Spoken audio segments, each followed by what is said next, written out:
నమస్తే, welcome to hit TV. ఈ రోజు మనతో పాటు ప్రముఖ ఆధ్యాత్మికవేత్త ఆస్ట్రాలజర్ కిరణ్ శర్మ గురువు గారు ఉన్నారు. వారితో మాట్లాడి మరిన్ని విషయాలు తెలుసుకునే ప్రయత్నం చేద్దాం. నమస్తే గురువు గారు. అఖండ ఐశ్వర్యమస్తు, కళ్యాణమస్తు. గురువు గారు, ఇప్పుడు అక్షయ తృతీయ వస్తుంది కాబట్టి చాలా మంది ఆడవాళ్ళు కష్టం ఉన్నా సుఖం ఉన్నా సరే అప్పు చేసైనా సరే బంగారం కొనాలి అనే టార్గెట్ పెట్టుకుంటూ ఉంటారు. సో చాలా మంది కొనుక్కోలేరు కాబట్టి ఏదో జరిగిపోతుంది అనుకుంటూ ఉంటారు కదా. నిజంగా ఖచ్చితంగా బంగారం కొనాల్సిందే అంటారా?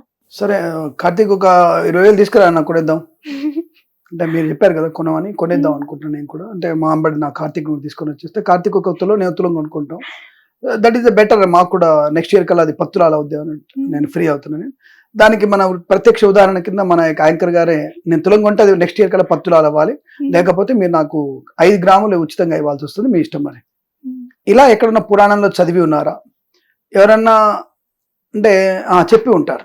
కొంతమంది వ్యక్తులు, కొంతమంది వెధవలు, అసలు పురాణం అనేది తెలియనటువంటి వ్యక్తులు ఈ విషయం చెప్పుంటారు మీకు, నాకు తెలిసినంత వరకు. మరి నేను స్ట్రైట్గానే మాట్లాడతాను. నాకు కొద్దిగా పొగరు ఎక్కువ. నాకు సీఎం మనకి పవన్ కళ్యాణ్ హీరో లాగా నాకు తిక్కుంది, నాకు లెక్కుంది. నాకు లెక్కలు ఏం లేవు. స్ట్రైట్ ఉంటే స్ట్రైట్ మాడతా.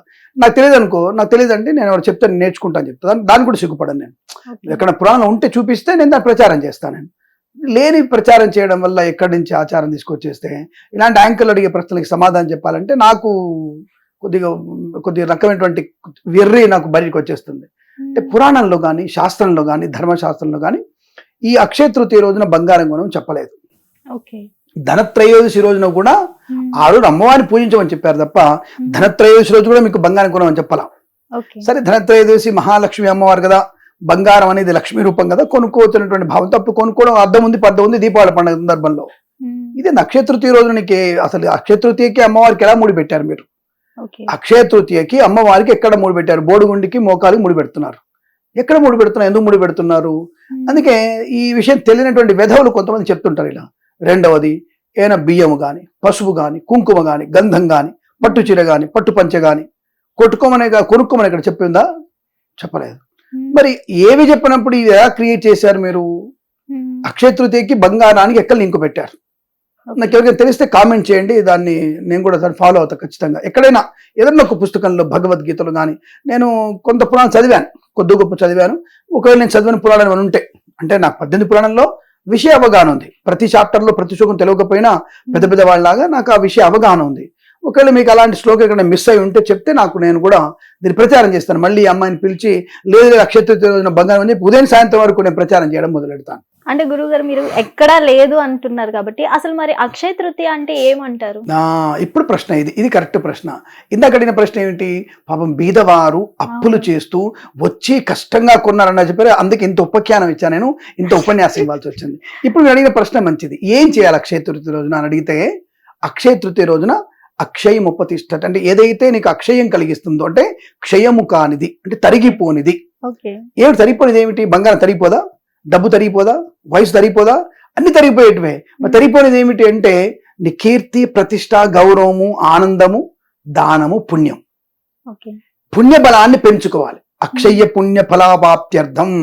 అక్షయ పుణ్యము అవాప్తించడానికి కావడానికి ఈ అక్షయ పుణ్య ఫల ప్రాప్త్యర్థం నేను ఈ దానం చేశాను. ఏం చేయమని? ఈ రోజున మీకు ఈ మధ్యకాలం చూస్తుంటారు, ఇవాళ కూడా వచ్చింది ఫేస్బుక్ లో, పక్షులు పాపం వేసవి కాలంలో అల్లాడిపోతున్నాయండి, పాపం వాటికి నీళ్లు పెట్టండి, చలివేంద్రాలు ఏర్పాటు అని చెప్తున్నా కదా, కొన్ని వేస్తున్నాయి కదా. ఇది శాస్త్రంలో, సనాతన ధర్మంలో ఎప్పుడో చెప్పబడింది. ఈ వేసవి కాలంలో అంటే ఈ ఉధృతి ఎక్కువ ఉంటుంది, వేసవి కాల ఉధృతి ఎక్కువగా ఉంటుంది కదా. ఈ వేసవిలో ఉన్నటువంటి ఉధృత ఉష్ణం వల్ల మనిషికి అల్లాడిపోతాడు కనుక ఆ ఆరాధనలో వెళ్లే వాళ్ళకి కుండలో, చల్లటి కుండ, మంచి కుండలు, కొత్త కుండలో నీళ్లు పెట్టండి. చల్లటి నీళ్లు తాగి వాళ్ళు పుణ్యప్రాప్తిని పొందుకుంటారు. ఎవరైతే దాహార్తిని తీర్చుకున్నారో, అబ్బా దేవుళ్ళు అంటున్నారు ఆయన ఈ ఎండలో మంచి నీళ్ళు ఇచ్చాడు, వీలైతే చెప్పులు దానం ఇవ్వండి, వీలైతే ఛత్రము దానం ఇవ్వండి. ఈ అక్షయ తృతీయ రోజు ఇవ్వాల్సినవి ఈ 3: మంచినీరు, చెప్పులు, ఛత్రం అంటే గొడుగు. ఈ 3 దానం ఇస్తే అక్షయ పుణ్య ఫలాన్ని పొందుకుంటాం. దాని పేరు అక్షయ తృతీయ. ఈ రోజు ఉన్నటువంటి విశేషం అంటే అక్షయ తృతీయ అంటే ఇది. అంటే తదియ అంటే అవతలి వ్యక్తికి ఆనందాన్ని సేదతీర్చే ప్రయత్నం చేయమని అర్థం. ఒకరి గురించి బతకమని చెప్పడం. ఇది ఇప్పుడున్నటువంటి అవేర్నెస్ యూట్యూబ్లలో ఫాలో అప్ చేస్తున్నారు, ఫేస్బుక్ పెడుతున్నారు కదా. ఇది ఎప్పుడో మనకి కొన్ని లక్షల సంవత్సరాల క్రితం ఈ ఉష్ణ వాతావరణానికి తగ్గట్టుగా ఈ చలివేంద్రాలు ఏర్పాటు చేయండి అని చెప్పేసి అనేకమైనటువంటి రహదారులలో ఇటువంటి కుండలలో పెద్ద పెద్ద కుండ నీళ్లు పెట్టేసి అక్కడ మగ్గులు పెట్టి గ్లాసులు పెట్టేవాళ్ళు. అంటే గురువుగారు వాటర్ పెడుతున్నారంటే దాహం తీరుతుంది ఒకటే. మరి చెప్పులు దేనికి అర్థం అంటారు గురుగారు? ఇక్కడ చెప్తున్నా నేను, ఈ రోజు దానం ఎవరికి ఇవ్వాలి? ఫస్ట్ ఆఫ్ ఆల్ సరే దానిలో చలివేంద్రం పెట్టాము, కానీ ఈరోజు విశేషంగా ఏం చెప్పండి, బ్రాహ్మణ వ్యక్తులకి అంటే బ్రాహ్మణుడికి ఒక కుండలో, మట్టి కుండలో, చిన్న కుండలో, కూజ లాంటి వాటిలో నీళ్లుంచి అవి దానం ఇవ్వాలి. దాని పేరు ఉదకుంభ దానం. ఉదకము అంటే నీరు, కుంభం అంటే కుండ. చిన్న ఉదకుంభ దానాన్ని బ్రాహ్మణుడికి దానంగా ఇవ్వాలి. మనం ఎంత కింద కామెంట్ వచ్చేస్తాం, మనకి ఈ మధ్య కాలంలో కామెంట్స్ ఎక్కువైపోయినాయి. చాలు జై బోలో భీమ్, జై బోలో బ్రాహ్మణ కొద్దిగా బాగా ఎక్కువైపోయింది. సో ఇక్కడ బ్రాహ్మడికి ఏమన్నాడు, ఏదో కుండలో నీళ్లు పెట్టిస్తే బ్రాహ్మడికి తప్పే ఉంది, నాకు అర్థం కాలే. బ్రాహ్మడికి ఇవ్వచ్చు, లేదు బీదవాళ్ళకు కూడా ఇవ్వచ్చు, ఎవరికైనా ఇవ్వచ్చు. ఇక్కడ బ్రాహ్మడికి ఎందుకు ఇవ్వాలంటే నిరంతర గాయత్రి అనుష్ఠానం చేసినటువంటి వ్యక్తి, లోక కళ్యాణం కోసం తన మంత్రద్రష్టతని, అగ్నిహోత్రాన్ని వినియోగించబడినటువంటి వ్యక్తిత్వం ఉన్నవాడికి, సద్బ్రాహ్మణుడికి ఇది ఉదకుంభ దానం ఇవ్వాలి, నీళ్ల కుండ దానంగా ఇవ్వాలి. నేనేమంటానంటే వేద పాఠశాలకు వెళ్ళి చిన్నవాళ్ళు ఉంటారు, చిన్న అప్పుడప్పుడే జాయిన్ అవుతారు వాళ్ళు, వాళ్ళకి నువ్వు ఈ కులమా, నువ్వు ఆ కులమా, నువ్వు ఇది మతం అడిగాడు వాడు కుండ నీళ్లు, ఒక జపమాల, ఒక ఆసనం, చెప్పు లాంటివి ఇస్తే వాడు హ్యాపీ ఫీల్ అయిపోతాడు. ఎందుకు ఇవ్వాలి వాళ్ళకి అంటే వామనావతారమైనటువంటి విష్ణుమూర్తి స్వరూపంగా భావించి వారికి మనం ఆ ఉదకుంభ నీళ్లు వాళ్ళకి ఇవ్వాలి. అది విశేషమైన పుణ్య ఫలితం మనకు కలిగిస్తుంది. అదే చెప్పులు ఎందుకు అంటే ఉష్ణతాపం నుంచి కాపాడుకోవాలిగా, వాడు బయటికి వెళ్తున్నప్పుడు ఉష్ణతాపం ఉంటుందిగా, అందుకే బీదవారికి చెప్పులు ఇవ్వండి, అయితే బ్రాహ్మడికి చెప్పులు ఇవ్వండి, జపమాల ఇవ్వండి, గొడుగు ఛత్రం ఇవ్వండి.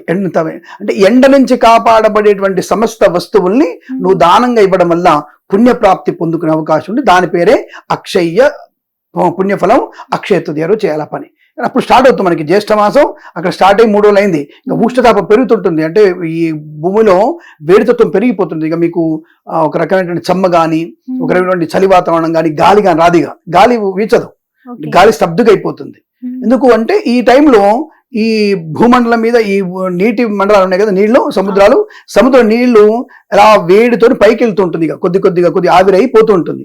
ఈ ఆవిరైపోతున్న నీళ్ల వల్ల గాలి రాదు, అటు ఇటు ఊగదు. ఇది సైంటిఫిక్ రీజన్.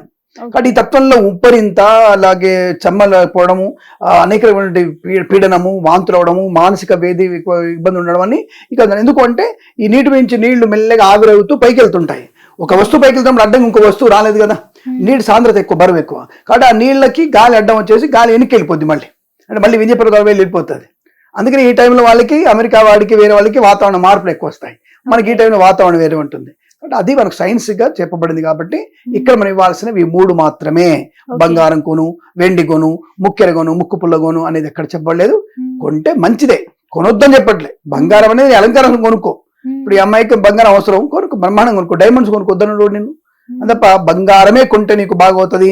అక్షయత్రదికి, బంగారానికి వాస్తవం లేదంటారు. ముడి పెట్టకూడదు, అసలు లేదు, ఎక్కడ కూడా లేదు. వాస్తవం కాదు, విషయమే లేదు, అక్కడ విషయమే లేదు. ఎప్పుడు కొనుక్కోవాలనుకుంటే అప్పుడు కొనుక్కోవడం, హ్యాపీగా కొనుక్కోవచ్చు. ఓకే, ధన్యవాదాలు. శుభమస్తు. హిట్ టీవీ యాప్, ఇందులో short news, live news, entertainment shows, movies, digital magazines తో పాటు మీ జిల్లా వార్తలను కూడా ఫ్రీగా చూడొచ్చు. ఇంకెందుకు ఆలస్యం, వెంటనే హిట్ టీవీ యాప్ ని డౌన్లోడ్ చేసుకుని ఫ్రీగా ఎంటర్టైన్మెంట్ పొందండి. Hit TV app, hit TV app, please download hit TV app. Hit TV app ని ఫ్రీగా డౌన్లోడ్ చేసుకుని ఎంజాయ్ చేయండి. మీకు నచ్చిన ఎంటర్టైన్మెంట్ కోసం హిట్ టీవీ యాప్ ని ఫ్రీగా డౌన్లోడ్ చేసుకుని ఎంజాయ్ చేయండి. హిట్ టీవీ యాప్ ని డౌన్లోడ్ చేసుకుని ఆస్వాదించండి, ఆశీర్వదించండి. ఇంతమంది సెలబ్రిటీలు హిట్ టీవీ యాప్ ని డౌన్లోడ్ చేసుకోండి అని చెప్తున్నారంటే ఎంత మంచి యాప్ ఆలోచించండి. అమెరికా అమెరికాలో చదవాలనుకునే వాళ్ళకి విశ్వసనీయమైన పేరు మన శౌర్య కన్సల్టెన్సీ. UK లో 1 year masters, UK లో 1 year masters, 2 years work permit up to 5 years visa. Contact Saurya Consultancy. Contact 89851 89851.